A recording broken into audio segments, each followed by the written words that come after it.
और उसके कोने से सटी टूटी खटिया पर वरुण लेटा था।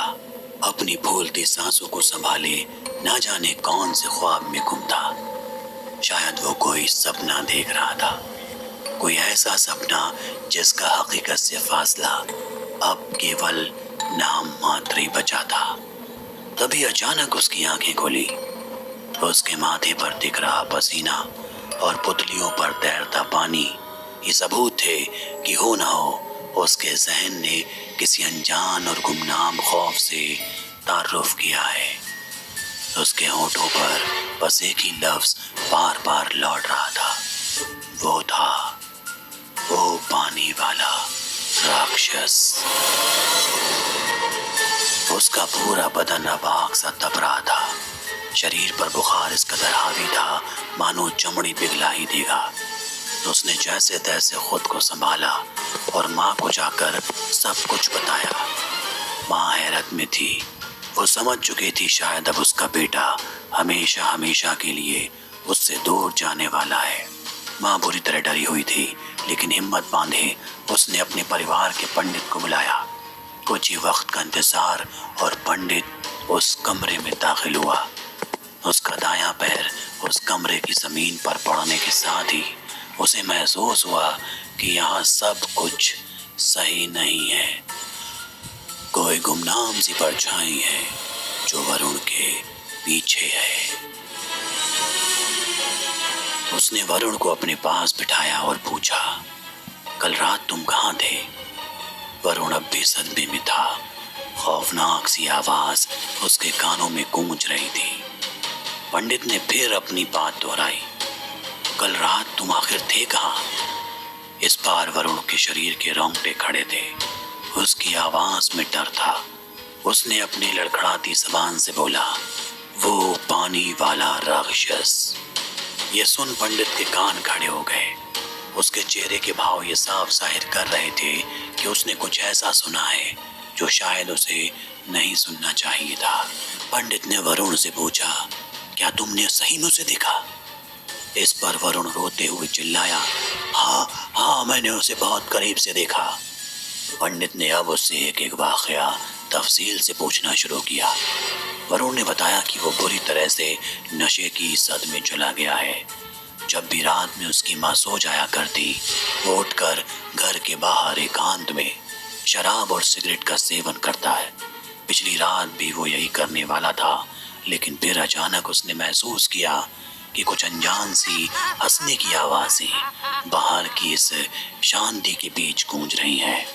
जब उसने इस आवाज की तरफ गौर किया तो उसने देखा कि करीब 8-9 लोग हाथों में करती लिए जोर जोर से हंसते हुए उसे अंतिम विदाई दे रहे हैं। वरुण को ये मंजर बहुत ही डरावना लगा। उसके मन में पहला ख्याल इस झुंड का पीछा करने का आया। उसने यही किया। पीछा करते करते वो एक सुनसान तालाब के किनारे पहुंचा, जहां अचानक वो लोग गायब हो गए। मगर जब एक अजीब सी बेचैनी भरे मंजर ने उसे चारों तरफ से घेर लिया। चारों तरफ खामोशी और अंधेरी भरी गुमनामी। तभी अचानक तालाब में अजीब सी हलचल हुई। वरुण ने पीछे मुड़कर देखा तो वहां कोई नहीं था। उसे लगा तालाब में कोई मेंढक या मछली होगी। उसने नजरअंदाज करते हुए अपनी जेब से सिगरेट का एक पैकेट निकाला और माचिस से सिगरेट जलाई। तभी अचानक आग की रोशनी में उसे अपने पास कुछ दिखाई दिया, लेकिन जब उसने गौर से देखना चाहा तो वहां कोई नहीं था।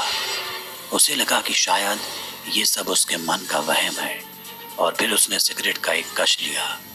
अचानक उसे महसूस हुआ जैसे उसके करीब कोई है, जिसकी सांसों की आवाज उसके कानों तक सुनाई दे रही है। जैसे ही उसने पलट कर देखा तो वहां एक अजीब सी शक्ल की परछाई थी, जिसकी आंखें बिल्कुल नीली चमक रही थी। उसके हाथों के पंजे बेहद लंबे और दांत किसी छुरे की तरह धारदार थे। वरुण ये देख बुरी तरह घबरा गया।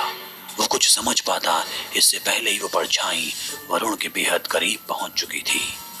वो कौन था, ये सवाल उसके मन में बार बार शोर मचा रहा था। वरुण की सांसें फूलने लगी।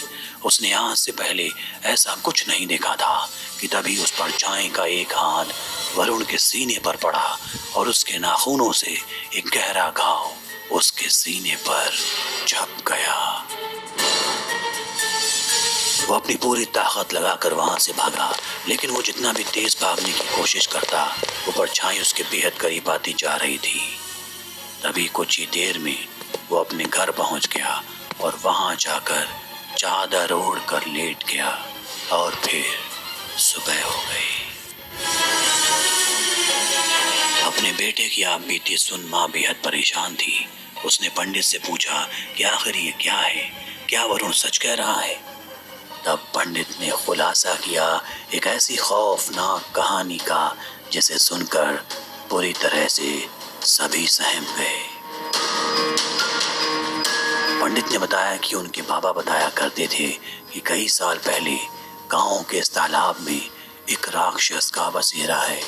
वो आते जाते राहगीरों को या फिर गांव में रहने वाले लोगों को अक्सर डराकर मौत के घाट उतार दिया करता था। लेकिन पूजा पाठ के बाद अचानक ही गांव में सब कुछ शांत हो गया।